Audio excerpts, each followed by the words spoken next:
lecture, I sort of about South Asia, not just India. I decided to sort of think through sort of what I've been thinking about and what I thought was important. And I'm going to sort of focus on three things. One is to remind us that we're in a world where a lot of workers are still very, very basic occupations, to the point that they're still affected by weather shocks and highly vulnerable and so forth. And that, I was reminded by that because I'm doing a lot of work with Dave Donaldson at Stanford at the moment on famines, and this is going back in the British period. And you know, the group that was dying in large numbers in the famines were these agricultural workers in the countryside. And then the more recent work I've been doing, also with Dave Wilson, Michael Greenstone, Chicago, Santa Barbara, has been showing sort of the effect of weather on mortality. That weather in India is still causing excess mortality. So that gives reminds us that we're not in a world where people are already in sort of stable forms of employment. So that's going to be one chunk of stuff. And then the next chunk will be on some work I'm doing at the moment in Bangladesh, which is very much focused on promoting occupational change precisely in that group of what you might call casual laborers in the countryside. So these are women. They work primarily in two occupations. One is agricultural labor, and the other is domestic servants. And in both those occupations, essentially it's spot markets. So they're, they have a job from day to day. And interestingly, they don't work all days of the year because demand for their labor is highly seasonal. So one advantage of doing a huge survey of labor markets in Bangladesh is you get to figure out exactly like what's happening in terms of hours, earnings, allocation to different business activities, occupations, and so on. So we'll sound a little bit of that because I think it's A, interesting, and B, a little bit symptomatic of what's happening in South Asia as a whole. And then I'll look at a program that tries to actually kind of shift these people into the other occupation which is available in these Bangladesh villages, which is livestock rearing, at least for women. And to see whether it was successful in moving women who were really only working as laborers into some form of self-employment. So you might think of that as like right at the bottom, right at the very, very, very bottom of the occupation ladder. Does shifting people in situ up a little make any difference? And what I'll find is actually makes quite a lot of difference. So this is a randomized evaluation carried out with a large NGO in Bangladesh called PRAT. So I'll talk a little bit about that. And then a long time ago, I wrote a paper on labor regulation with Tim Besley, and that seems to have spawned a whole sort of set of papers and analyses. And I think it's an interesting time.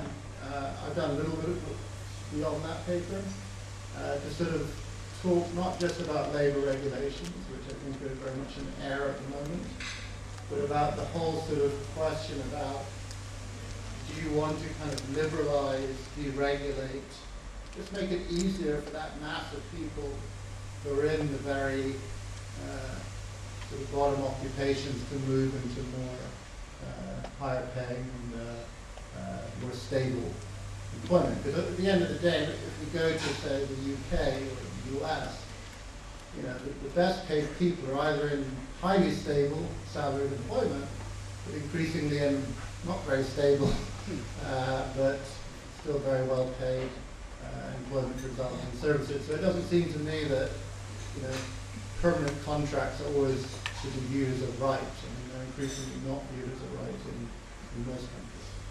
Okay, so those will be the three bits, and I'll sort of try to pull together some stuff at the end, and hopefully stick to my time. So let me just say a couple of things. One is that I've been working in an awfully long time. So I never looked at this, but I started working in India 25 years ago when I was a kid. So by a kid, I'm an MSc economics student, brought in by Nick Stern to work with Manmohan Singh, who was finance minister, on setting up indirect tax reform. So I've kind of been coming back at least a couple of times a year. And I think it's striking that this is definitely one of the most exciting periods in India's history. It sort of feels like there may be a chance for it to really lift off in terms of occupational change. But as I said at the beginning, I think we have to be aware that we're still some ways away from that. So I'm going to be focusing on sort of how we can move ourselves closer. And one thing that's interesting is if you go back to sort of Gunnar Myrdal's Asian Drama, which is an interesting book, he was pointing to exactly the same sorts of problems. How are you going to get all these people? So it's an age-old question. And also I'm struck by this quote by Solow, pointing out that wage rates and jobs are not exactly like prices and quantities, because if you're going to get people to shift, say, from being agricultural laborers to, say, being factory workers, there's a huge change in norms, in being on time, and working. So I think we have to remember this is going to be a gradual thing, that people have to become accustomed to more modern types of work, and it's not going to happen instantaneously. These things are going to move slowly. And then finally, this quote from Joan Robinson, which I rather like, pointing out that even being exploited by capital is better than not being exploited at all. So let me just start to kind of keep a point of focus in the lecture. I'm going to sort of keep coming back to these people that were studying in Bangladesh, who are highly prevalent in India and Pakistan and elsewhere in South Asia. And what's sort of become clear to me is that labor markets and poverty, or occupations and poverty, are highly linked. So we need to basically be thinking about occupational change. And typically, I would say that occupational change will not be achieved by transfers, whether they're food, whether they're cash. So we're going to need to be thinking both about sort of pulling people in to employment in other sectors, or encouraging them to do so through other interventions. But the basic thing we want to do is to increase the returns to labor, particularly for these people in the bottom rungs of the employment ladder. Okay, so I think we've covered that.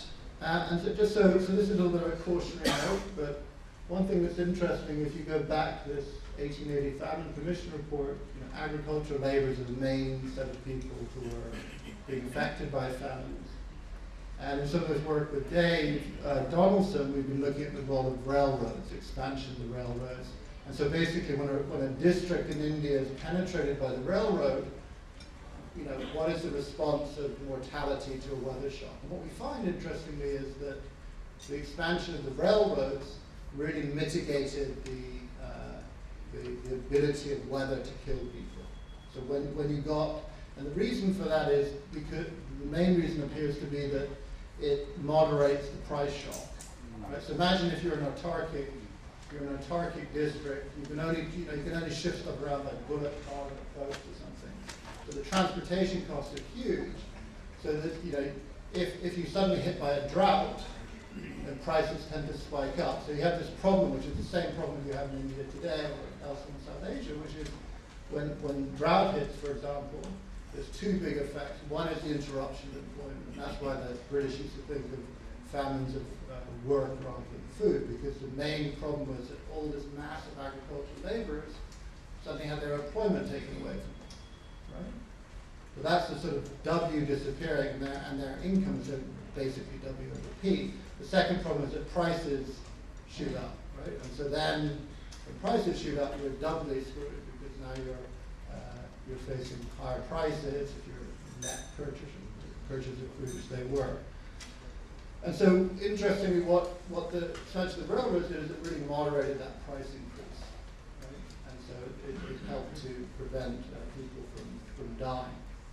But if we look at this more recent study, so this is data for India and the US for India's 1957 to 2000. And the graph, the red graph, is simply take daily temperature records for each district of India, and then you have mortality records annually, so you have daily temperature, daily rainfall. And so what we're graphing out is the effect of having one day, and these are all Fahrenheit, since all my co-authors are American, of having one day in one of the other bins relative to a day in the 70 to 74 Fahrenheit bin. And so the blue graph is for a panel of US counties, and the red graph is a panel of India's districts. And what you can see is that for India, you have this really quite strong mortality response to hotter weather. So looking at the magnitudes, which are not small, if you look at the above 95 Fahrenheit number, that's saying one more day in the 95 and above bin relative to 70 to 74 leads to about a 0.75% increase in the mortality rate. And coming back to this sort of cautionary tale, if you now split it out by rural and urban, so the blue now is urban India and the red is rural India, you see the whole effect is coming from rural India. So when the same hot weather hits an Indian district, what is happening is that the rural population, mortality of the rural population is increasing, the urban population is largely unaffected, except for the blue line, the very last, very, very hot bin. And I think that's interesting because this is data for independent India. This isn't old data. And it's still present today. You're still getting a mortality response. So basically, rural Indians are not fully insured against, are still not fully insured against hot weather. So then what you have is a situation which is interesting and speaks to urbanization. Urban India looks a lot like the US, rural India does not. So there's advantages to being in urban. And the reason, of course, is that in rural areas, a lot of employment is dependent on weather. So if there's bad weather, there's hot weather, we show in the paper, yields come down and so forth. So there's this income shock you face in rural areas as a result of hot weather, which you don't face in urban areas. But this is mainly to sort of point out that we're not in a world where we're just thinking about IT, and whether we should do IT or pharmaceuticals and so forth. We're still in a world where the really big issue is how you get this mass of people into better jobs. Okay, and these are just some statistics I'm sure people in this room are aware of, that agricultural labor and so forth is still a highly prevalent form of employment in India, just as it is in much of South Asia. And I find it interesting because when I work a lot with Anjan Mukherjee, who's here in Bihar, and one thing you were struck about when you sort of even move a very short distance outside of Patna, is you're sort of back in an almost medieval world. I mean, where there's people who are the workers, agricultural workers without land, there's the landowners, it's a different cost and all that. And so we have to remember that there's going to be this challenge of getting those people who quite often are fairly illiterate, certainly assetless, into better employment. Right? And it's going to require sucking them into cities, sucking them into non-agricultural employment.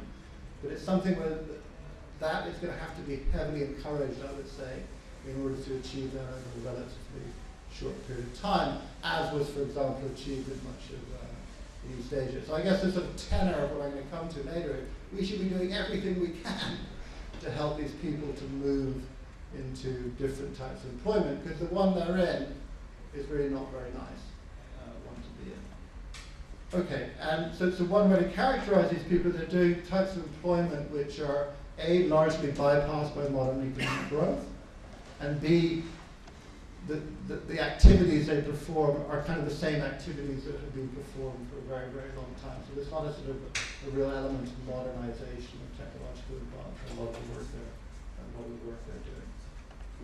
Okay.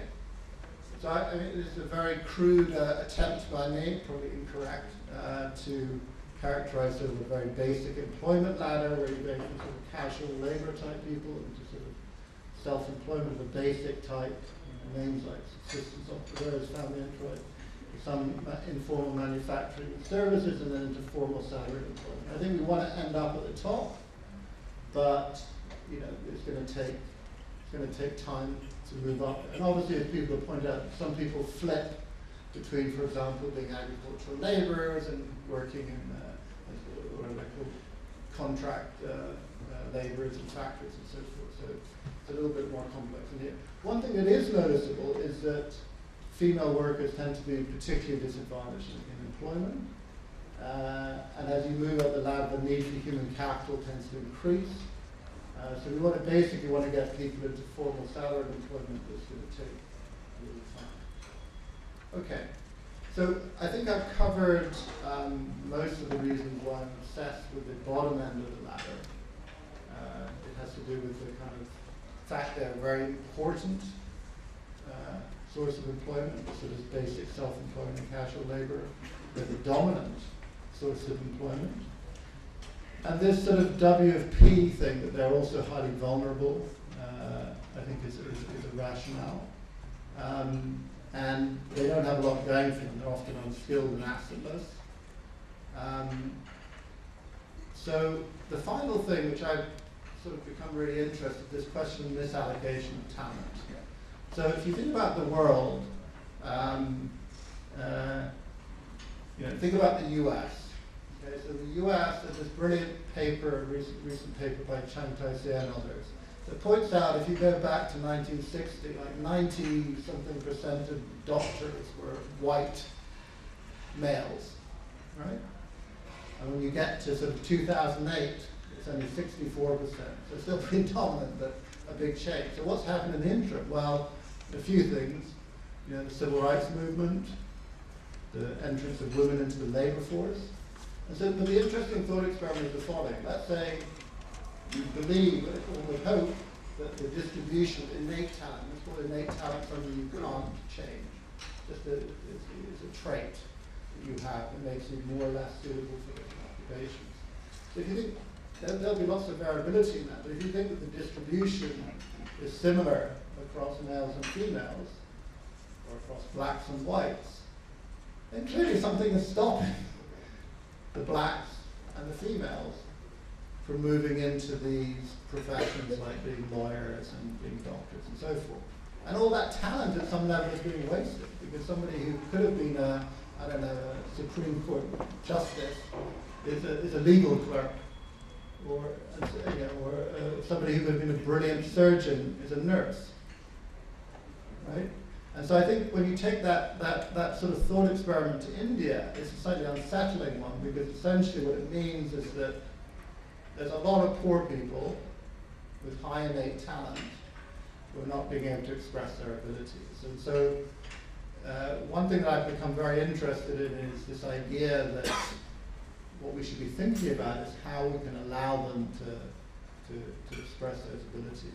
And to some extent, the thing I'm going to describe in Bangladesh is sort of a test in a very, very basic labor market environment to see whether or not some of the most disadvantaged, poorest women in the world can actually operate the businesses of the richer women in the same villages.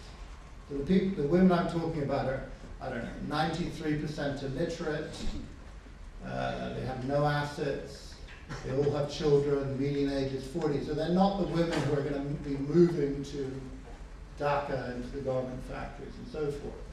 Right? So it's an interesting experiment. They're captive, they've really got nothing going for them, but can we, through like a kind of a big push on capital and skills, actually get them into the types of self-employment activities that richer women in the same villages are performing? Now that said, I don't believe that the kind of future sort of structural change in employment in Bangladesh will all be driven by BRAC programs. I certainly do not believe that. But it will be driven by the rise of garment factories and pharmaceuticals and all these other businesses that are coming up in Bangladesh. But the point is that unless you take the view that, well, that innate talent that's in the poor population in these Bangladesh villages is going to be left as it is, even though it could potentially enjoy a higher return, then you're basically taking a view that hopefully the kids of these women will do a bit better and so forth. Because one has to remember, and that's why I brought in the famine stuff, it's been a long, long time of these, of families being in ag labor, being in, these very, very low occupations.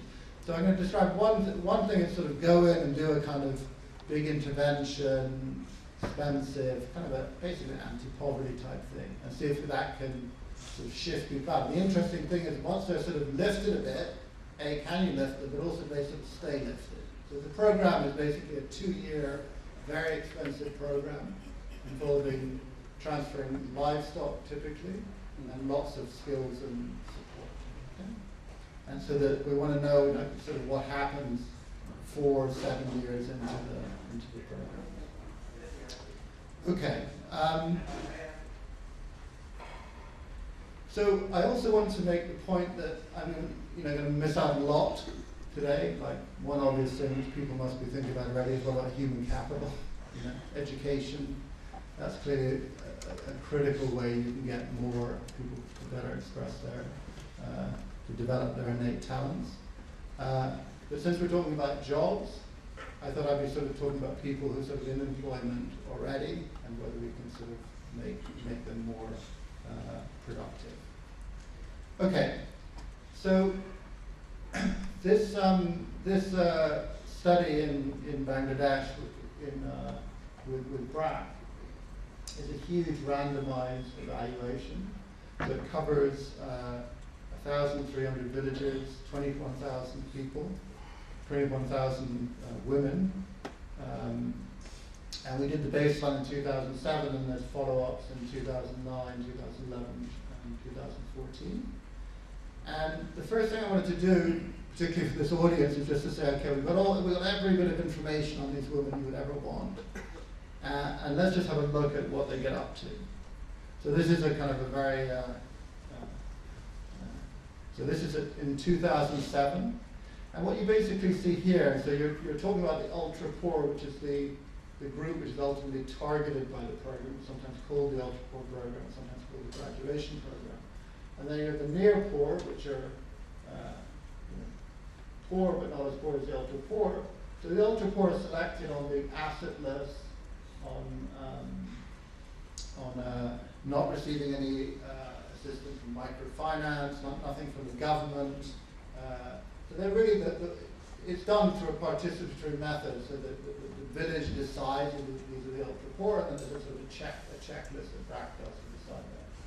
But the interesting thing in this graph is you've basically got 3 occupations for women. So the 3 occupations are the purple one, which is casual wage labor, very much like we're talking about spot markets. Then you've got the blue one, which is domestic maid work, and then you've got the livestock rearing. And basically the story is that the middle and upper class don't do any of the wage stuff. Right? So there's a very clear, in this cross-section, there's a clear shift. And so, for example, 80% of all hours, this is done in hours, is in one of these 3 things.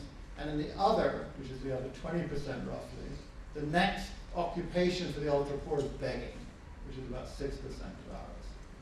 So really, these are the 3 big things that people have choice of. So you can see it's a really kind of a very simple labor market. We're not talking, obviously in the other upper class, there'll be some school teachers and so forth, but really the majority of people are engaged in these activities.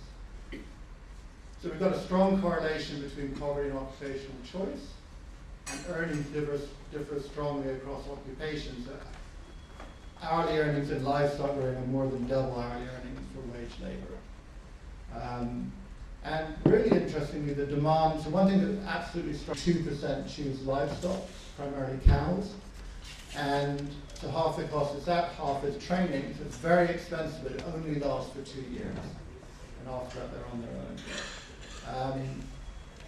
And what we find is big effects on earnings, so almost a 40% increase in earnings for the treated women. So I should also say that the process of selecting who the ultra-poor are and the near-poor and the middle-rich takes place before the program in both the treatment and control villages. So you have an exact comparison between the same types of people. And so the big effects are basically driven by an expansion in the labor supply of the poorest women, who are working many, many more. They work almost 2 months worth of days more and have a huge increase in labor supply, primarily into more self-employment. It's not like they even give up all the ag, they give up a little bit of the ag labor and the domestic service, but they're actually mainly adding the work on livestock. And you also see interesting things like savings increase. And perhaps most interestingly, so this is just a graph. So in the treatment, so the control groups get the program in 2011, so we don't have a control for 2014. So this is the non-durable expenditure, which is the kind of thing that, one of the big things you use to compute poverty. And what's really interesting is you see that, so the bottom line is the control villages, and the top line is the treatment. It's not only are they apart from one another, but they're growing further apart. And remember that from 2009, there's no more assistance. And even in the area of land, so these people are increasingly buying land and renting land, that also is increasing for things. So what you're seeing is essentially a kind of a group of women who are becoming to resemble much more what you might call the middle class of these villages, which of course are not the middle class in Delhi or London.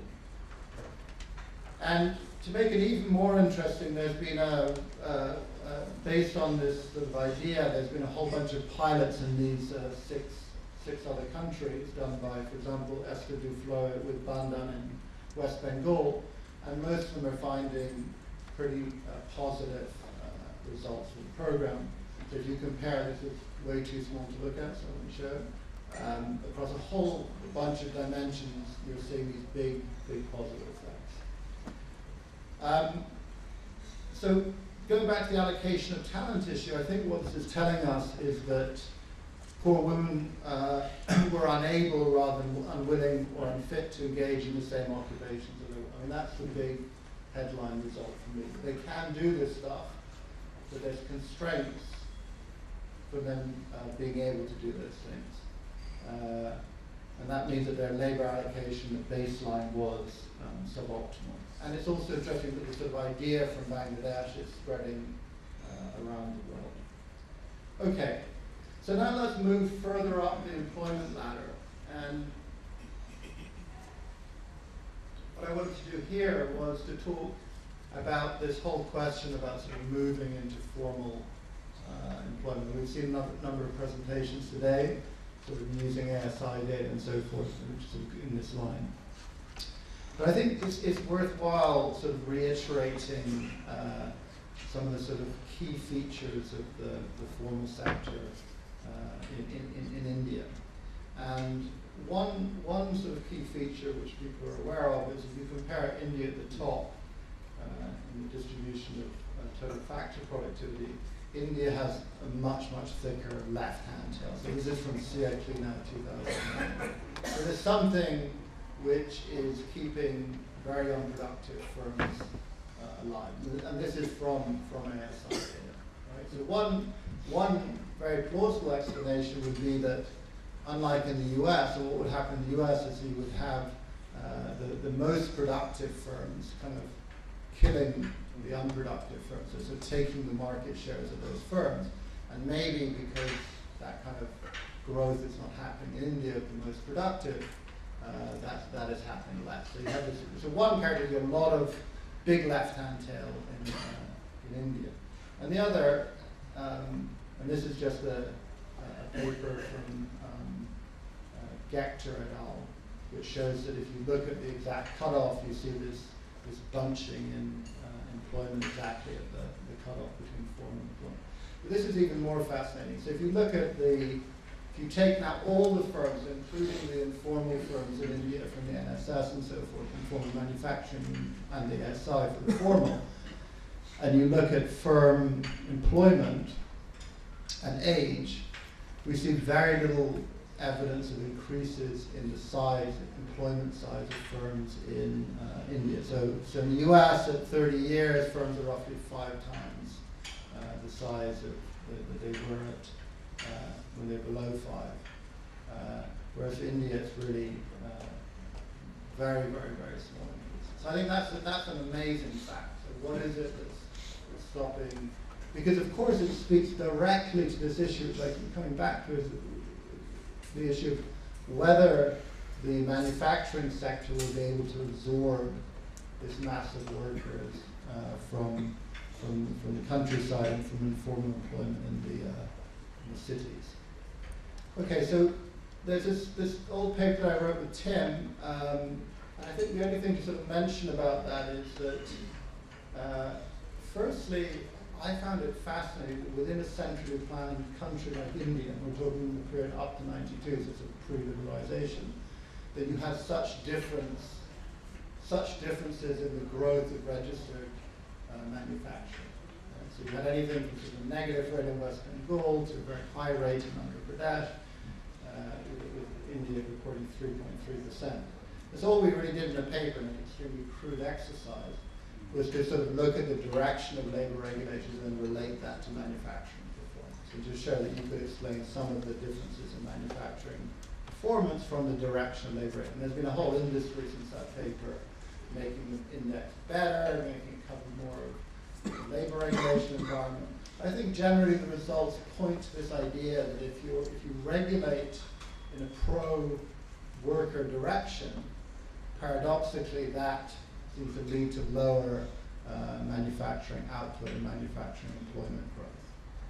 And in the paper with Tim, the old paper, what we found, which was particularly striking, is you actually observed urban poverty going up. And of course, when you think through that, that makes a lot of sense, because if the size of the manufacturing pie is growing less quickly, then you're less able to absorb people and take them out of poverty.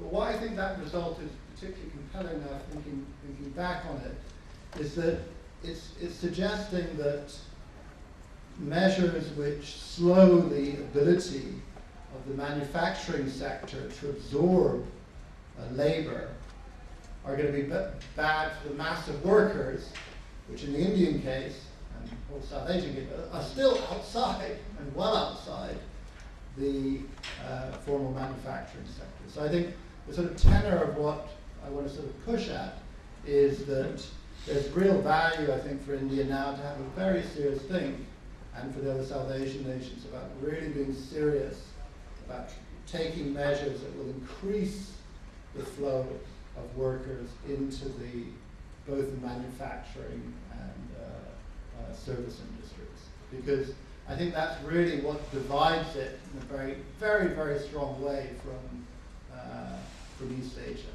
So I think Arvind was right earlier in saying that we should throw away this sort of romanticization of the small and get serious, because we're not in a world where there's a mass of workers who are in sort of reasonable state, and this is not Europe. This is a world where the people that you're protecting with these regulations are a much better world than the mass and the majority. We have to remember that what is manufacturing employment? It's like 13-14%, and that's just total. And then a subset of that is formal manufacturing. So you really want that sector. The key problem is that sector is too small, right? You want that sector to expand. There's really a structural transformation message. And I think sort of parsing through the recent literature and so on, the results are pointing in that direction, but somehow they haven't gone fully into the sort of policy environment.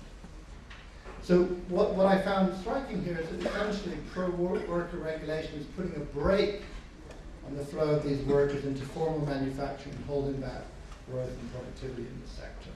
Okay? And this is both because investment incentives are blunted, but also because there's less incentives for firms to become formal. Okay, and then we did another paper, this time with Philippe Aguillon and others, Steve Redding and Fabrizio Zilibotti, which I think, again, is important in terms of, it looked at the license Raj and dismantling of the license Raj, but I think there's a whole host of liberalizations that have happened in India. And the point of this paper was that if you're the government of West Bengal or the government of Rajasthan, you're going to gain less if you have these. We show that you gain less from delicensing if you have these pro-worker regulations, which makes it even crazier, right? Because you would like more of your workers in Rajasthan or West Bengal to be moving into this sector as it begins to grow more with liberalization. So in the interest of time, I won't go into any detail on this paper, but I think it speaks also to trade liberalization and these other types of reforms. But I did want to mention a couple of other papers, one of which was mentioned by Arvind and Subramanian earlier, which is contract labor. So initially one might think, well, informal is bad, they should all be protected. But actually, really what's happened, and this is shown by this paper by Bertrand Messier, is that firms have adapted to this labor regulation constraint by hiring workers through contracts, where the contracting firm deals with compliance with labor regulation, right?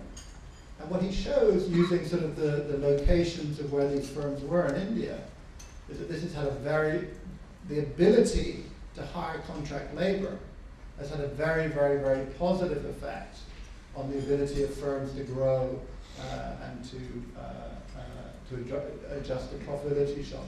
So in other words, what's happening is that they've just lessened the hold of labor regulation by just moving, as many other places in the world have done, to hiring contract labor. And what's really nice about the paper is it really shows that there's been a huge increase in the use of contract labor, but also that you can actually trace out to positive effects on increased manufacturing GDP between 1998 and 2011. So this greater flexibility, which was provided by contract labor, has actually led to a greater productivity growth in manufacturing in India, which of course is a positive thing overall. But we have to remember that it's been done in some sense as a response to the very onerous regulations that are faced by firms, which by no means are just to do with labor regulation. There's many other to do with taxation and so forth.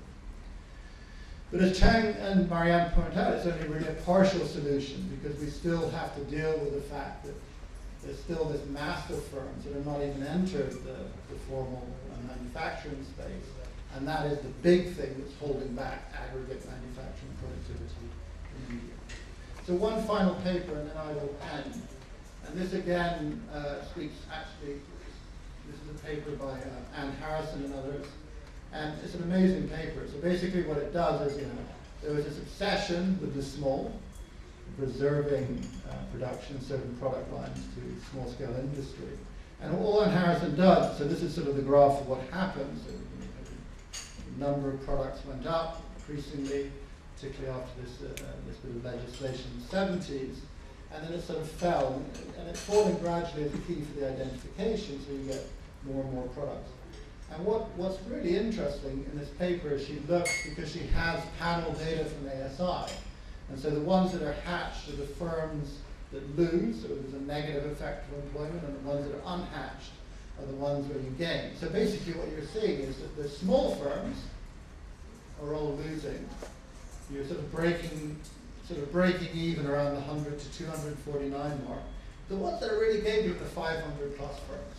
So this is exactly what Arvind was talking about. These guys are coming into those product lines, they're out-competing the small guys. But the important thing is, if you look at the district level data, employment in these sectors is going up.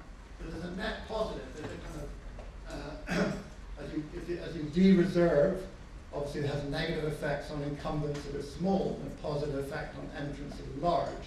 But the net effect of employment is highly positive. So this is a great example of how something which is cheap and doable, obviously subject to political constraints, having this really, really large and positive effect on manufacturing.